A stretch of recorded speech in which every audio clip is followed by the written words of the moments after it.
At para maibsan ang epekto ng pagbaha sa Metro Manila, naglatag po ng iba't ibang hakbang ang ilang ahensya ng pamahalaan.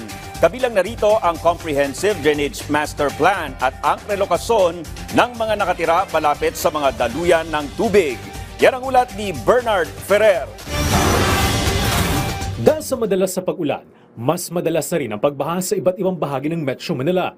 Kabilang sa mga lugar na may Silos Circle sa Mandaluyong, Espanya Boulevard, Araneta Avenue, EDSA malapit sa Camp Aguinaldo, Taft Avenue, mga bahagi ng Muntinlupa, Parañaque, Las Piñas, Marikina at Commonwealth Avenue sa Quezon City. Ayon sa MMDA, binabaha ang mga nabanggit na lugar dahil sa dami ng tubig ulan, mababang lokasyon at problema sa basura.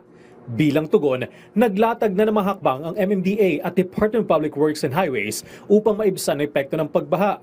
Sa EDSA, malapit sa Camp Aguinaldo, iminungkahi ang paggawa ng water impounding facility. Sa Marikina, kinakailangan ng pagtatayo ng Upper Marikina Dam. Sa Muntinlupa, Parañaque, Las Piñas, pinaplano na ang pagtatayo ng spillway bilang pangmatagalang solusyon. Sa kasalukuyan, may 71 pumping stations ang MMDA sa Metro Manila.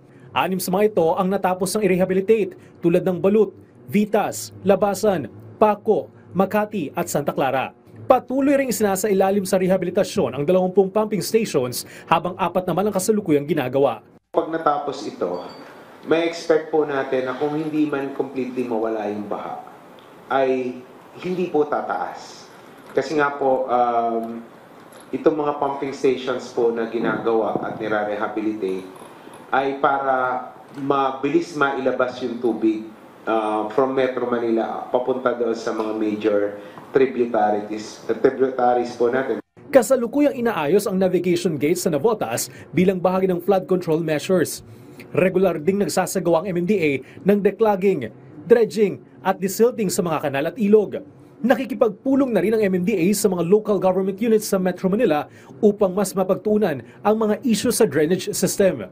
Isa sa mga pangmatagalang solusyon na tinitingnan ng pamahalaan ay ang Comprehensive Drainage Master Plan at ang relokasyon ng mga residenteng naninirahan malapit sa mga daluyan ng tubig.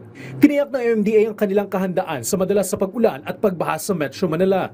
Handa naman po yung ating emergency team na mag-respond sa anumang malalim na pagbaha in case na kailangan po ng rescue ng ating mga kababayan. Ganon din po yung mga LGUs, nakahanda naman po.